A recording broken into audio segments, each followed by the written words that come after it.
नमस्कार दोस्तों, मैं हर्ष एक बार फिर से आप सभी का स्वागत करता हूं आपके अपने चैनल गार्डनिंग पॉइंट में। दोस्तों, आज हम एक बेहतरीन और अद्भुत हर्ब के बारे में बात करेंगे। यह आपके सामने स्टीबिया प्लांट है। आपने थंबनेल में देखा होगा कि स्टीबिया शुगर यानी नॉर्मल चीनी से करीब 200 से 300 गुना अधिक मीठी होती है। तो आज हम इस वीडियो में इस प्लांट के बारे में डिटेल में जानेंगे कि यह शुगर से अधिक मीठी क्यों होती है और यह प्लांट हमारे लिए किस तरह से यूज़फुल है। साथ ही यह भी जानेंगे कि हम इसे कैसे अपने गार्डन में ग्रो कर सकते हैं, कैसे इसकी देखभाल करें जिससे हमारा प्लांट हेल्दी रहे। तो आपसे रिक्वेस्ट है कि आप वीडियो को लास्ट तक जरूर देखें, जिससे आपको इस प्लांट से रिलेटेड पूरी जानकारी मिल सके। दोस्तों, यह स्टीबिया प्लांट है। यह एक कैलोरी फ्री नेचुरल स्वीटनर है। इसके पत्ते स्वाद में काफ़ी मीठे होते हैं। इंडिया में इसीलिए इसको लोग मीठी तुलसी के नाम से भी जानते हैं, क्योंकि इसकी जो पत्तियाँ हैं काफ़ी हद तक तुलसी की तरह लगती है और स्वाद में मीठी होती है। इसके अलावा इसे मीठी पत्ती, मधुपत्रिका, sweet leaf, honey leaf, sugar leaf और कैंडी लीफ आदि नामों से भी जाना जाता है। वैसे तो स्टीबिया की बहुत सारी वैरायटी पाई जाती हैं, लेकिन स्टीबिया रिबोडियाना सबसे अधिक मीठी और सबसे अधिक फेमस वैरायटी है। जो आप यह प्लांट देख रहे हैं, यह भी स्टीबिया रिबोडियाना ही है। दोस्तों, स्टीबिया की पत्ती में मौजूद स्टीबियोल ग्लाइकोसाइड की वजह से यह पत्तियाँ मीठी लगती हैं। स्टीबिया की नेचुरल लीफ चीनी से लगभग 40 गुना अधिक मीठी होती है। दोस्तों, आपको ऑनलाइन स्टीबिया लीफ पाउडर और स्टीबिया लीफ एक्सट्रैक्ट दोनों ही बड़ी आसानी से मिल जाएगा। स्टीबिया लीफ को हाईली रिफाइन करके स्टीबिया लीफ एक्सट्रैक्ट बनाया जाता है। स्टीबिया लीफ एक्सट्रैक्ट में मौजूद रिबोडियोसाइड ए नॉर्मल चीनी से लगभग 300 गुना अधिक मीठी होती है। इसीलिए यह चीनी की अपेक्षा बहुत ही कम मात्रा में यूज़ किया जाता है। स्टीबिया लीफ पाउडर या एक्सट्रैक्ट का इस्तेमाल चाय, कॉफ़ी, कोल्ड ड्रिंक्स या खाने को मीठा करने के लिए किया जाता है। बेसिकली इसका इस्तेमाल चीनी की जगह पे किया जाता है। इसके अलावा बहुत सी दवाएं और सिरप जिनका टेस्ट मीठा होता है, तो उनको भी मीठा टेस्ट देने के लिए इसके पाउडर और एक्सट्रैक्ट का इस्तेमाल किया जाता है। यह कैलोरी फ्री होता है, इसलिए दोस्तों यह वेट मैनेजमेंट में हेल्प करता है। और जो लोग लो कैलोरी डाइट पर हैं उनके लिए भी यह काफ़ी अच्छा ऑप्शन है। वह शुगर की जगह इसके पाउडर या एक्सट्रैक्ट का इस्तेमाल कर सकते हैं अपनी चाय, कॉफ़ी या ड्रिंक्स में। इसके अलावा जिन लोगों को डायबिटीज़ यानी मधुमेह है, उनके लिए भी यह बहुत ही अच्छा है, क्योंकि यह शुगर फ्री होता है। तो वह अपने चाय, कॉफ़ी या पीने की चीज़ों में या खाने की चीज़ों में इसके पाउडर या एक्सट्रैक्ट का इस्तेमाल कर सकते हैं और ख़ुद को हेल्दी रख सकते हैं। तो चलिए दोस्तों, मैं इस प्लांट को ट्रांसप्लांट कर लेता हूँ इस प्लास्टिक पॉट में, और साथ ही मैं इसके बारे में बात भी करता रहूँगा। दोस्तों, कुछ लोगों के मन में यह सवाल हो सकता है कि यह यूज़ के लिए पूरी तरह से सेफ़ है या नहीं, यह हमारे लिए किसी तरह से नुकसानदायक तो नहीं है। तो मैं आपको बता दूं कि 2015 में FSSAI यानी food safety and standard authority of India ने इसे फूड आइटम और बेवरेज में यूज़ करने के लिए अलाउ किया था। तो इसलिए आप इसे निश्चिंत होकर के यूज़ कर सकते हैं। ये पूरी तरह से नेचुरल है और किसी तरह का इसका कोई साइड इफ़ेक्ट नहीं होता है। तो आप इस बारे में बिल्कुल निश्चिंत रहें। तो दोस्तों, आपने जान लिया कि यह एक बहुत ही यूज़फुल हर्ब है और डायबिटीज़ के पेशेंट के लिए तो बहुत ही फ़ायदेमंद है, क्योंकि उन्हें चीनी खाने के लिए बिल्कुल, शुगर खाने के लिए बिल्कुल मना होता है। तो ऐसे में वह अपनी चाय, कॉफ़ी या खाने की चीज़ों में चीनी की जगह पर इसके पाउडर का इस्तेमाल कर सकते हैं, या फिर स्टीबिया के लीफ एक्सट्रैक्ट पाउडर का इस्तेमाल कर सकते हैं। अब चलिए बात करते हैं इस प्लांट की केयर और रिक्वायरमेंट के बारे में, कि हमें इसे किस तरह से ग्रो करना है और किस तरह से इसकी केयर करनी है जिससे हमारा प्लांट हमेशा हेल्दी रहे। दोस्तों, इसे कटिंग और सीड दोनों से आसानी से ग्रो किया जा सकता है, लेकिन अगर आप इसे सीड से ग्रो करते हैं तो थोड़ा अधिक समय लग सकता है, क्योंकि सीड के जर्मिनेशन में करीब करीब 20 से 25 दिन लग जाते हैं। जबकि अगर आप इसे कटिंग से ग्रो करते हैं तो समय भी कम लगता है और इसे ग्रो करना, मल्टीप्लाई करना बहुत ही आसान होता है। स्प्रिंग सीजन इस प्लांट को ग्रो करने का सबसे अच्छा समय होता है। तो अगर इस समय आपको यह प्लांट कहीं आपके आसपास मिल जाए तो वहाँ से इसकी कटिंग लेकर के आप आसानी से इसे ग्रो कर सकते हैं, मल्टीप्लाई कर सकते हैं। लेकिन अगर आप इसकी कटिंग लगाते हैं तो एक बात को आप ध्यान में रखें कि कभी भी आप इस प्लांट की बहुत बड़ी कटिंग ना लगाएं, क्योंकि इसकी ब्रांचेस काफ़ी सॉफ्टवुड, काफ़ी मुलायम होती हैं, काफ़ी नाजुक होती हैं। तो अगर आप इसकी बहुत बड़ी कटिंग लगाते हैं तो वह धीरे धीरे ऊपर की साइड से सूखने लगती है और कुछ समय बाद पूरी कटिंग सूख करके डेड हो जाती है। तो अगर आप इसे कटिंग से ग्रो करते हैं तो हमेशा आप 1.5 से 2 इंच की कटिंग मैक्सिमम लें, तो उसकी रूटिंग बड़ी ही आसानी से शुरू हो जाएगी और आपका जो कटिंग है वह कभी भी फेल नहीं होगा।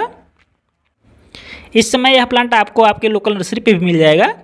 लोकल नर्सरी पे यह प्लांट 30-40 रुपये से लेकर मैक्सिमम 50 से 60 रुपये तक मिल जाता है, जबकि ऑनलाइन यह प्लांट आपको 250 रुपये से लेकर के लगभग 300 रुपये तक मिलता है। तो आप कोशिश करें कि इस प्लांट को आप अपने लोकल नर्सरी से ही लें। हालांकि यह प्लांट मुझे सिर्फ 20 रुपये में मिला था, क्योंकि मैंने इसे गांव साइड के एक छोटे से नर्सरी से लिया था। तो अक्सर गांव साइड में प्लांट आपको काफ़ी सस्ते प्राइस में मिल जाते हैं। तो दोस्तों मैंने अपने प्लांट को लगा लिया है, पॉटिंग मिक्स को अच्छी तरह से फिल कर लिया है, अब सिर्फ वाटरिंग ही करनी है। इस प्लांट के लिए पॉटिंग मिक्स बनाते समय आप एक बात को ध्यान में रखें कि इसे रिच और वेल ड्रेन सॉइल पसंद है। तो पॉटिंग मिक्स बनाने के लिए आप 50% अपने गार्डन की नॉर्मल सॉइल ले सकते हैं और उसमें 20% आप मोटे दाने वाली सैंड ऐड कर लें, जिससे आपकी जो पॉटिंग मिक्स है वह वेल ड्रेन रहे। और लास्ट में आप 30% कोई भी कंपोस्ट, चाहे बर्मी कंपोस्ट हो, लीफ कंपोस्ट हो या काऊ मैनर हो, जो भी आपके पास अवेलेबल हो वह मिला लें।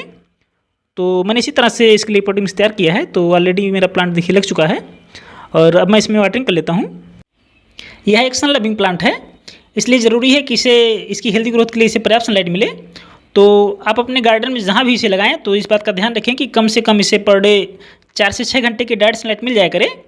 लेकिन मिड समर में जब टेम्परेचर बहुत अधिक हो जाता है तो उस समय आप अपने प्लांट को ऐसे लोकेशन पर रखें जहाँ इसे सिर्फ फिल्टर सनलाइट मिले, क्योंकि मिड समर में टेम्परेचर बहुत ज़्यादा हाई हो जाता है तो उस समय इसके जो पत्ते हैं वो बर्न हो सकते हैं और आपका जो प्लांट है वह ख़राब हो सकता है। दोस्तों इस प्लांट के वाटर रिक्वायरमेंट की बात करें तो डिपेंड करता है कि आपने अपने प्लांट के लिए किस तरह का पॉटिंग मिक्स यूज़ किया है। अगर आपने well drain potting mix use किया है तो समर सीजन में आपको पर डे वाटरिंग करनी पड़ेगी, क्योंकि वेल ड्रेन पॉटिंग मिक्स बहुत ही जल्दी ड्राई आउट हो जाते हैं और समर सीजन की तेज़ धूप में वह सुबह को आप वाटरिंग करने के और शाम तक वह सूख जाता है। तो इसलिए ज़रूरी है कि आप उसमें पर डे वाटरिंग करें। लेकिन इसमें आपको डीप वाटरिंग नहीं करनी है, आपको सिर्फ हल्की सी वाटरिंग ही इसमें पर डे करनी है। लेकिन अगर आपके पॉटिंग मिक्स में नमी दिख रही है तो आप उसमें दोबारा वाटरिंग ना करें। जब आपके पॉट की टॉप लेयर की मिट्टी हल्की सी ड्राई होने लगे तभी आप इसमें दोबारा वाटरिंग करें। विंटर सीजन में इस प्लांट में आप 10 से 12 दिन में वाटरिंग करें तो पर्याप्त रहेगा, क्योंकि विंटर सीजन में इस प्लांट की ग्रोथ ऑलमोस्ट रुक जाती है तो उस समय इसकी वाटर रिक्वायरमेंट बिल्कुल कम हो जाती है। यह शैलो रूटेड प्लांट है तो इसलिए आप कभी भी इस प्लांट में ओवर वाटरिंग ना करें, नहीं तो इसकी जो रूट्स हैं वह सड़ सकती हैं और आपका जो प्लांट है वह ख़राब हो सकता है। आपको सिर्फ ग्रोइंग सीजन में पॉटिंग मिक्स में इसमें हल्की सी नमी बना के रखना है और इसकी ग्रोथ बहुत ही अच्छी चलती रहेगी। इस प्लांट को हमेशा ऑर्गेनिक फर्टिलाइजर ही दें, क्योंकि केमिकल फर्टिलाइजर के यूज़ से इसकी लीफ की स्वीटनेस में गलत इफेक्ट पड़ सकता है। शुरू के 1-2 महीने तो हम इसमें कोई भी फर्टिलाइजर नहीं देंगे, क्योंकि पहले ही हमने पॉटिंग मिक्स में कंपोस्ट ऐड कर दिया था। उसके बाद आप इस प्लांट में महीने में एक बार कोई भी ऑर्गेनिक फर्टिलाइजर जैसे बर्मी कंपोस्ट, लीफ मोल्ड या अच्छी तरह से डिकम्पोज का मैन्योर दे सकते हैं, तो इसकी ग्रोथ काफ़ी अच्छी रहेगी। कभी भी आप इसमें किसी केमिकल का इस्तेमाल ना करें। दोस्तों इस प्लांट के लिए समय समय पर प्रूनिंग भी काफ़ी ज़रूरी है। जिस तरह से तुलसी या ऑरिगानो में पिंचिंग करने से प्लांट काफ़ी बुशी हो जाता है और प्लांट पर ढेर सारी नई पत्तियाँ निकलती हैं, ठीक उसी तरह से इस प्लांट की हाइट ज़्यादा बढ़ने पर आप इसकी टिप को तोड़ दें ऊपर से, जिससे इसमें नई ब्रांचेज निकलेंगी और प्लांट पे आपके ढेर सारे नए पत्ते निकलेंगे। दोस्तों इस प्लांट पर आपको छोटे छोटे सफ़ेद फ्लावर्स दिख रहे होंगे। जब यह प्लांट फ्लावरिंग करने लगता है तो उस समय इसकी पत्तियों का जो आफ्टर टेस्ट है वह थोड़ा सा कड़वा हो जाता है। तो इसलिए अगर आपको आपके प्लांट से सीड नहीं कलेक्ट करने हैं तो आप अपने प्लांट के फ्लावरिंग को रोक सकते हैं। जैसे ही यह प्लांट फ्लावरिंग करने वाला हो वैसे ही आप इसकी पिंचिंग कर दें। जैसे ही इसमें फ्लावर बनने लगें तो आप इसकी पिंचिंग कर दें, जिससे प्लांट को फ्लावरिंग से रोका जा सके और आपके प्लांट की जो पत्तियों का टेस्ट है वह मीठा ही रहेगा। दोस्तों तुलसी की तरह आप इसकी भी पत्तियों को कभी भी तोड़ करके यूज़ कर सकते हैं।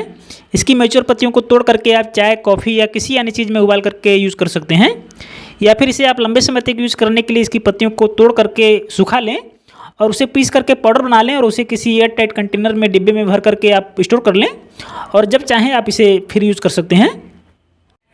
दोस्तों इस प्लांट में लगने वाले पेस्ट और डिसीजेस की बात करें तो इस प्लांट में मौजूद स्टेवियल ग्लाइकोसाइड ऑलरेडी एक पेस्ट रिपेलेंट के रूप में काम करता है, इसलिए इस प्लांट पर किसी भी तरह के पेस्ट का अटैक बहुत ही कम देखने को मिलता है।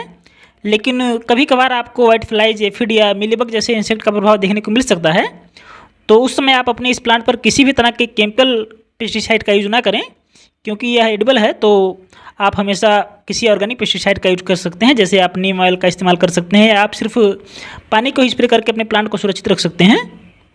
तो दोस्तों यह बहुत ही यूज़फुल हर्ब है और काफ़ी कमाल का प्लांट है यह, तो आप भी अपने गार्डन में इस प्लांट को ज़रूर ऐड करें। और मुझे उम्मीद है कि आपको इस प्लांट से रिलेटेड पूरी जानकारी मिल गई होगी। फिर भी आपके मन में कोई सवाल या सुझाव रह गया हो तो आप मुझे कमेंट करके ज़रूर बताएं, मैं जल्द से जल्द रिप्लाई देने की कोशिश करूँगा। और आज की यह वीडियो पसंद आई है तो वीडियो को लाइक और शेयर कर दें, और चैनल पर नए हैं तो चैनल को सब्सक्राइब करके बेल आइकन को जरूर ऑन कर लें, जिससे आपको चैनल से जुड़ी अपडेट्स मिलती रहें। तो बस आज के लिए इतना ही, फिर मिलेंगे जल्द ही नई वीडियो के साथ। तब तक के लिए नमस्कार, जय हिंद, आपका दिन शुभ हो।